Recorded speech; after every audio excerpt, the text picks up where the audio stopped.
All right. See, last time we were in the middle of 1971. Right, You'd come back from Turkey, right, and we left California, right. met in Augsburg, and then you were transferred to where? I mean, where were you I was sent to? stationed at Illesheim. Okay. Illesheim was B Battery,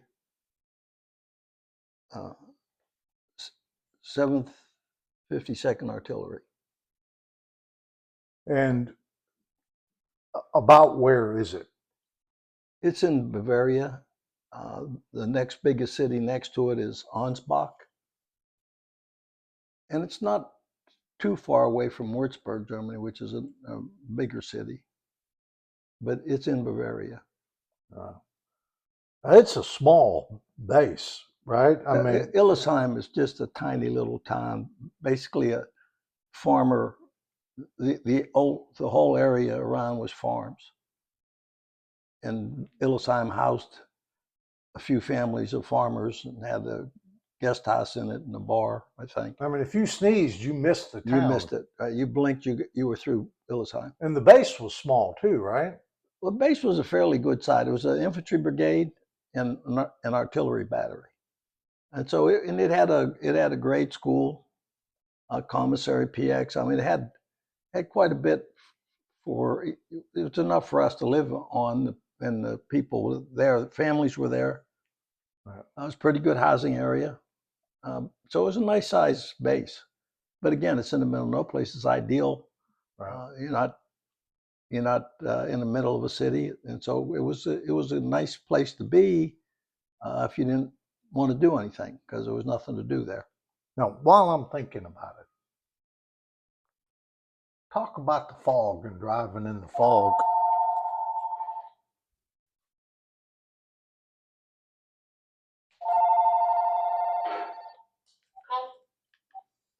In Germany. Yeah. Well, Germany, I think, is noted for some heavy fogs. Now, I'm originally from Pittsburgh, and the weather between where we were in Germany and Pittsburgh is not really that different. And so I was relatively used to, I mean, you never get used to driving in a fog, but I was used to seeing heavy fogs.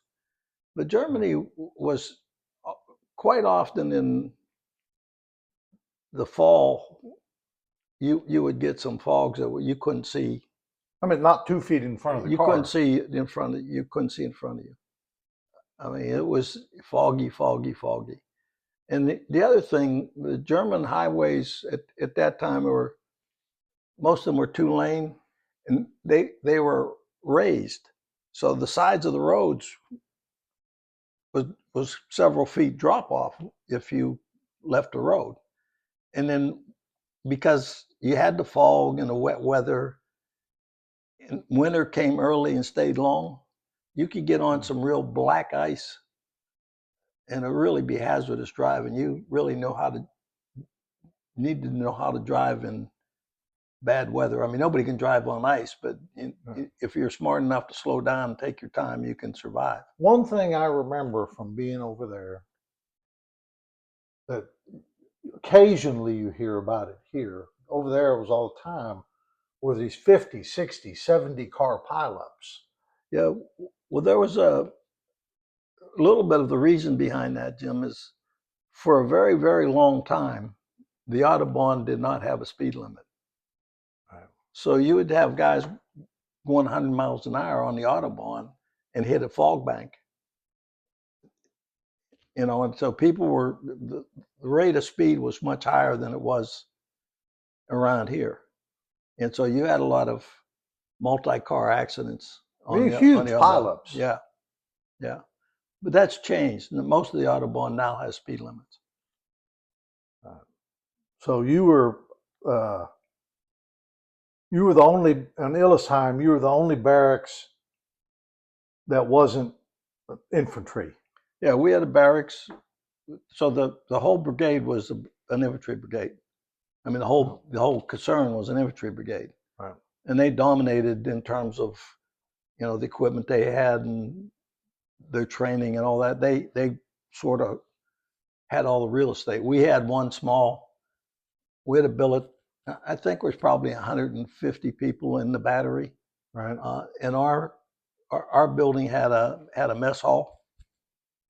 And it was a little bit bigger in terms of areas that you could do stuff with. And we were the only barracks with an attached mess hall. The rest of the brigade ate in central mess facilities. Now, what did you get to play with nukes again? No, this is Nike. This is not Nike. This is Hawk. These are the homing all the way killers. They're a relatively new missile. Right. I started in Hawk when I went to Korea. So now we're 10 years later. It's a little more sophisticated, but it's deployed everywhere now. And most of the Ajax sites have been phased out. Most of the Nike site, Nike Ajax, Nike Hercules, most of them have been faded out. Now my job in Illusan was first sergeant. All right. So when did you get there and start working? Again, the dates, I know it was in the summer. Right. It's probably July, August. You had to be in Illusan when school started. And I think Jackie started first grade or kindergarten in Illusan. And so you guys stayed in Augsburg for several weeks, maybe a month at the most. We didn't have billets, but we moved into a guest house in Illusan. And we stayed in the guest house for several weeks, probably 2, 3, 4 weeks, until we got quarters and our household goods arrived. And again, as I said, quarters were furnished, so we were just getting dishes and plates and clothes and stuff that we were going to live with while we were there. And I took over the battery as a first sergeant. The battery, I said, had about 150 people. And there had been some racial issues inside the billets and the battery that I took. And I don't recall what they were. And I really, wasn't going to look back at what was going on. I needed to look forward and make sure that I ran a good battery and was disciplined and well trained. Now, this was in 71. Right. Was there racial stuff going on in the Army generally? Well, so the Army in the 60s started social experiments, lowered the standards a little bit. And they started bringing people into service. And of course, society was doing drugs and had racial the Civil Rights Acts were just getting passed. And right. So you had racial incidents and civilian. Oh, well, you brought them, the guys who came into service brought those issues with them. Was a little tougher in the military because you have to live with guys that you may not want to have anything to do with it from a societal perspective because of, we've been taught how to hate each other. But in general terms, most of the military was way ahead of everybody else because they integrated during the Korean War in the military. So I never really experienced racial issues in the entire time that I was in the Army till I got to Illusan. And I didn't experience them, I was told about them. Right.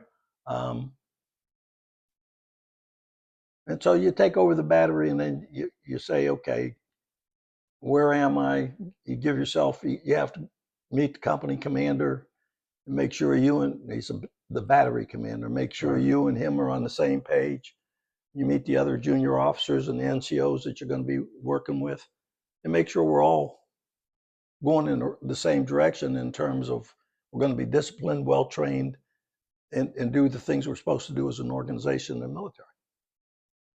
And the good news for me was the battery commander was a guy by the name of Captain Holleran, young officer, wanted to be in the military. I thought was outstanding officer. The executive officer was a guy by the name of Tommy Fricks. He was a West Point grad, another outstanding officer, and the other platoon leaders were good guys. They wanted to be in the service, and a couple of platoon sergeants were stand-up guys. They wanted to do the right thing in the military. Right. And so I thought, well, I got lucky here. I got a bunch of good people that I'm going to work for and work with, and so we can make this this place special. Now, was there? I mean, this is right at the tail. This is right after the '60s. I mean, Right. 71.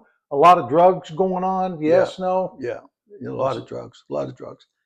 And I think when I became first sergeant, I think almost the entire time that I was first sergeant, that I didn't get to bed till around midnight, almost every night. And part of that was because I was going to school, so I would go to school from 7 till 10, Right. and then I'd stop by the battery Right. to make sure there were no incidents. And my initial, and I said this to you before, my entire life of managing, which over the past 50 years plus was significant. I did it by walking around.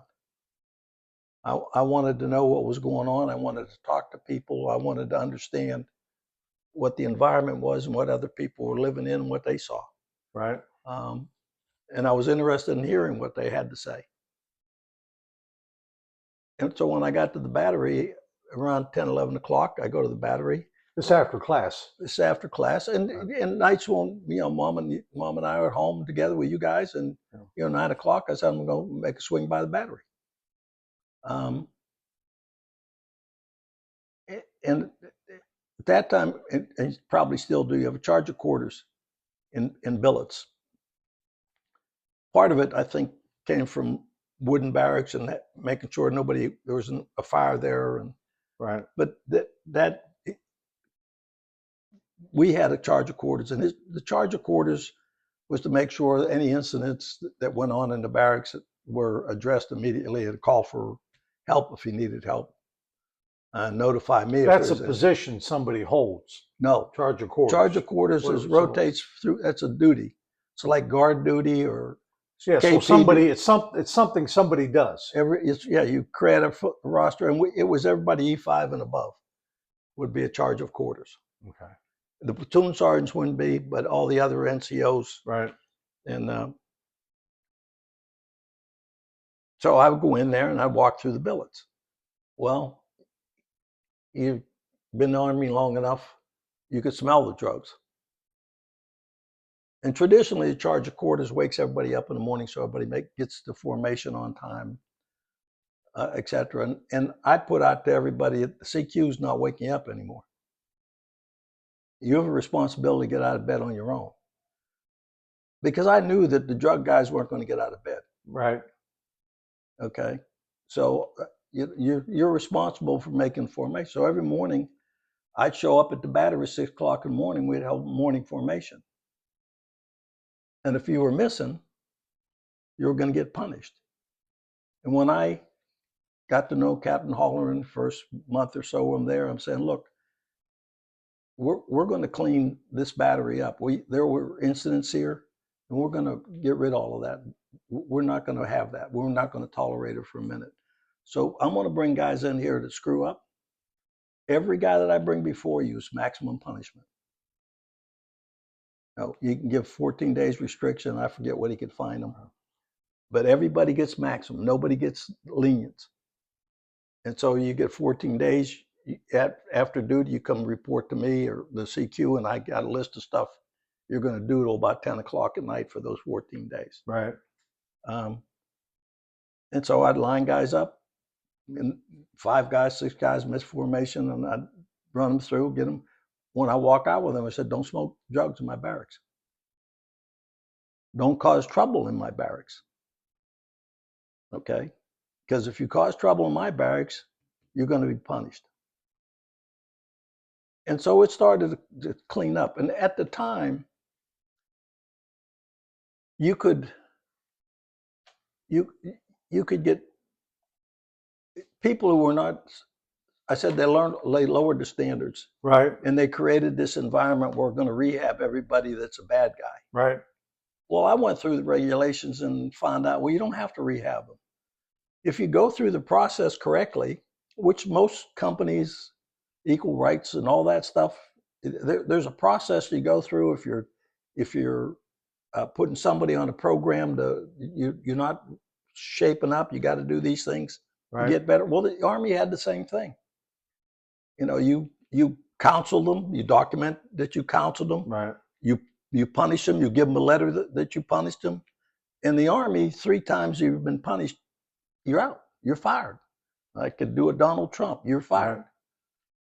I picked a guy, I had a battery clerk, good guy, took care of all the administrative stuff, all the battery stuff, because you got evaluated on even how you kept your files in the military. Well, if they were neat. There was regulation that told you how to do it. You had to do it that way. Right. And the one guy I had, his job was to make sure that we're doing it the way we're supposed to do it. I got another guy. His name was Charles Rodinas. You guys know him. He was a school teacher. He got drafted, and his wife came over. He was living off base with his wife. I brought him to the orderly room, and I went over all of the requirements that we needed to do to make sure we could say you're fired. And his job was to make sure every I was dotted and every T was crossed for people who were misbehaving, because I was not going to tolerate it. And we started having a reputation for cleaning up the battery. And any crap. So did you fire guys? You got fired a lot of guys. You got a general discharge. Wasn't honorable discharge, wasn't dishonorable discharge, Right. but you got a general discharge, which didn't do you any favors. Right. But you didn't do yourself any favors. You come in and do your time and get out. But those people wanted to cause problems and do things that were not in accordance with the Uniform Code of Military Justice, weren't going to do it in my billets. And so we started cleaning up the battery. And then every year you get a thing called an Inspector General inspection, an IG inspection. And I'd been there, we'd been in Illisheim for maybe 6-8 months. Right. An IG inspection is every aspect of what the battery does, to include readiness, supplies, all the supplies being accounted for, done right, The files. inventory, the files, everything. There might be 18, 20 different areas that they were inspected. Right. And majority of the time, you pass the IG, but you have a couple areas that are deficient that you have to correct and write correction stuff. Right. And that's pretty universal. First one that I did when I was first sergeant and had responsibility for everything, we passed every area. Every area was passed, which was not the norm. Right. It was a little bit. I mean, some units had done it, but not a lot. Right. So the battery commander, the battalion commander's all happy. I have a group commander who's a full colonel. He's elated because he's got a battery in his organization that's doing the right things, and so we got pretty good recognition from doing that. And so then again, it's not. You do the same thing again. You train. Our billets were in Illisheim itself. There was a mountain outside of Illisheim that our Hawk missiles and radars and things Right. were on. So we had 2 sites. So both sites had to be maintained. Okay, and you go up there and you had generators, Right. 15 kilowatt, 45 kilowatt. They ran all the equipment. I mean, everything was mobile on generators. And you had people that maintained the generators, and you had people who maintained the launchers, and you had a control room with a radar. Right. This control room was talking to the battalion control center. I mean, that part of the operations was something I was very familiar with, because I'd done most aspects Right. in my time with the Air Defense, which was after 1959. Talk about the company bar. Well, That's kind of interesting. so every payday, my message to everybody was bed 6 feet long, don't outgrow it. But that a lot of guys didn't listen. They go out and get in fights or get arrested. We had an MP station, and you spent time in jail one time for shooting Yeah. off fireworks. Yeah. But you'd have to go down and get your guys for causing disturbance and everything. And we had a pretty good sized room right next to the mess hall. And the two platoon sergeants, Presley and Beebe were their names, their last names. They were really handy guys. I mean, they could build stuff, and we talked about, let's do something with that space that keeps our guys in the billets, so we're not getting in fights with the infantry, and Right. maybe we can clean this up a little bit and keep our guys safe. And the money that would be made at a bar would go into the company fund. And I'm not sure where monies came from for company fund, but company funds got a couple $100 every month from someplace, and I'm Right. not sure where they got it from. And so we got permission from battalion to build a bar. And they built a nice bar. I mean, a really nice bar. And the rule was you could invite a guest, one guest, because I want you to bring 15 guys in there.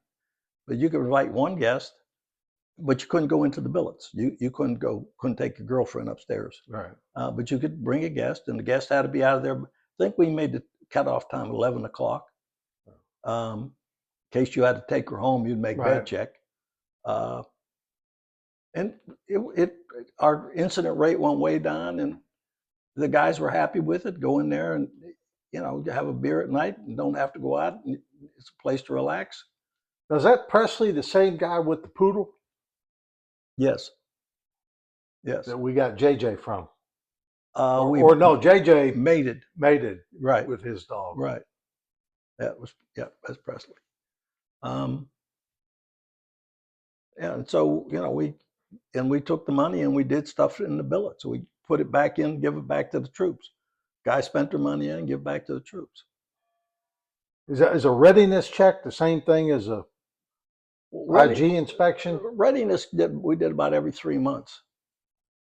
So that would be people from either battalion or the group would come down, and they were on the mountain. They weren't down looking at supply room or administration or anything like that. Right. They were looking at the actual operations of the missile battery.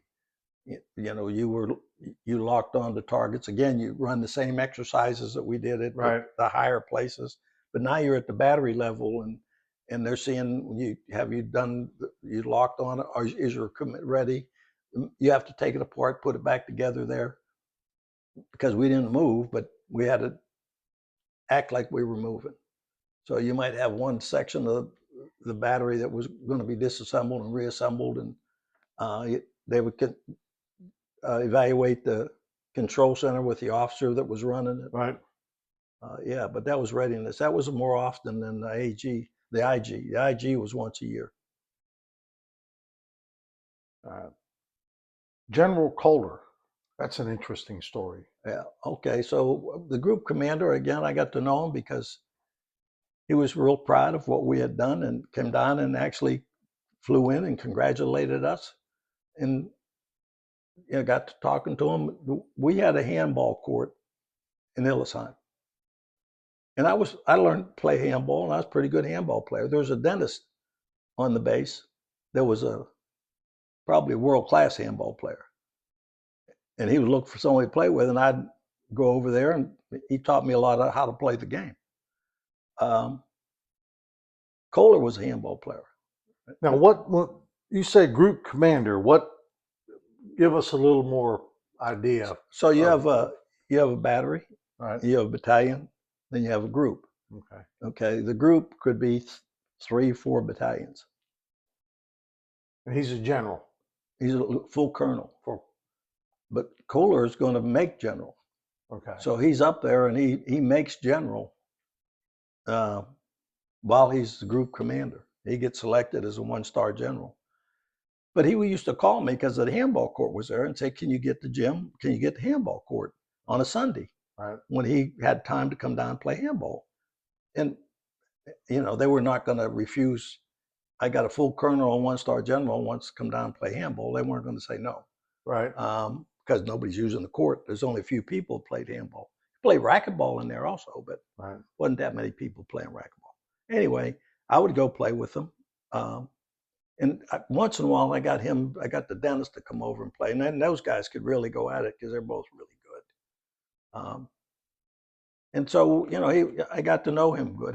He would fly in, come over our battery, inspect us, and come back to the helicopter with me. And when I get back, I was getting the helicopter, and I'd fly, over half of Germany with him to go visit other batteries. And So you'd participate in the inspection. well, he with had them, or talked you to go along. He talked to the first sergeant, tell him what you're doing. Right. We're going to this battery. This is good. You're good first sergeant. I want you to talk to him, tell him what you're doing, see if he can help him out. He's not a great administrator. Da da da da.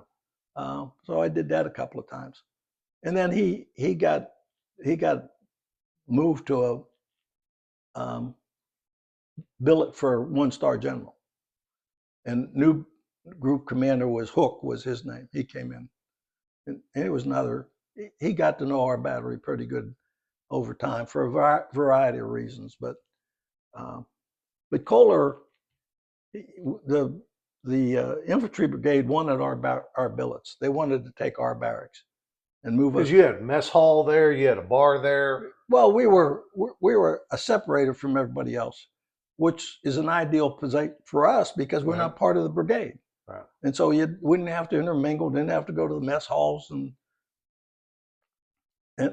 that type of stuff. So they said, we got company commander, the battery commander, Haller, said, "Hey, I just got word that they're going to try to come take the billets." Steal your place.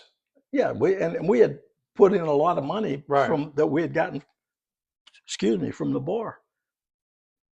So I called General Kohler and I told him, I got a situation here. And I think he had known the brigade commander from the handball and flying in, and Right. and he said, "Okay." He said, "I'll take care of it." And he came in. He actually flew in to Illesheim, never came to see us, and flew out. And Captain Haller got called that they weren't interested in our barracks anymore. And so, home run for the home team. Handball saved your barracks. Handball saved the barracks, right? Now, I've got a note here. You may have to go back to when you were kicking guys out of the Army. Okay. About the other companies. Well, if the infantry companies sending guys over, or no, the infantry companies didn't. So we had a battalion command. We changed battalion commanders, and the new battalion commander believed in. So we had batteries around Germany, controlled out of Ansbach, right? And he decided that the guys that were having issues with discipline and stuff in those other batteries, that if he sent them my battery, we would straighten them out or kick them out. So you clean up yours, and now you got to take somebody else's because they didn't set up the process that said this is how this works. You either soldier and do what you're supposed to do, or you have to leave. It's you can't be here and be disruptive. So they weren't doing the right steps. They weren't doing any steps. So we'd get guys that he's being there to be rehab. Well, give me something. What, give me his punishment. Give me where he's been at. Nothing. So you start over. I mean, you try to convince the guy, look, we're not, all we want you to do is what we're asking you to do your job. And you do your job here, you can do whatever you want. You can have a great time here. You're close to Ansbach, close to Würzburg. Go do what you want to do. But you have to be on time. You can't do drugs. You can't try to get in fights with other people because you don't like them. That won't work. And So we go through the same process and start firing these guys. Some came around, some we actually did rehab, but the majority of them didn't want to be in the military. And when they got to Battery B, they know this, I can get fired from this place and I'll go home. That's what they wanted. And that's what they wanted. So at this same time, we're approaching, like I said, it was in 72 when we had the first IG inspection. Sometime in late 72, one of the soldiers from the infantry brigade went home. Right. And the word was he went to his congressman and complained about how much drugs was going on in Illesheim. And so the Army was going to investigate Illesheim and fix a problem if there was one. Well, they came and did the investigation. I know that Battery B got all high points, no issues with Battery B. They don't have a drug problem. I mean, we had people doing drugs, but right. we were taking care of the drug problem. We were kicking people out so our battery came around. These guys are okay. What happened? Anybody get relieved? Anybody got screwed up in the brigade? I didn't know and really didn't care. We walked away clean. And then we had our second IG about a year later after the first IG. Right. That's sometime in 72, right, or 73. Sometime in 73. And again, we passed every area.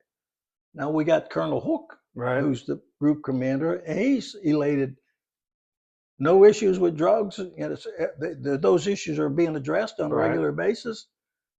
Completely passed every aspect of the IG inspection. And then he was a runner, so he was going to sponsor a 10K run. I don't know how the word got out, but one of the guys from the infantry brigade came over to me and said, "I'd like to run in that race," and it was in Würzburg. Okay, and some of the guys were going to go up there, and I said, "Well, okay, you want to run up? Yeah, I'd like running. Go run." And so he went to Würzburg and ran. I said, "But if you win, you got to tell them you're from 7-2." And so he won. He won. Oh, did he? And of course, Colonel Hook called me or came to see me and was talking about where's that guy who won the race? I said, "Colonel Hook, he's from the infantry."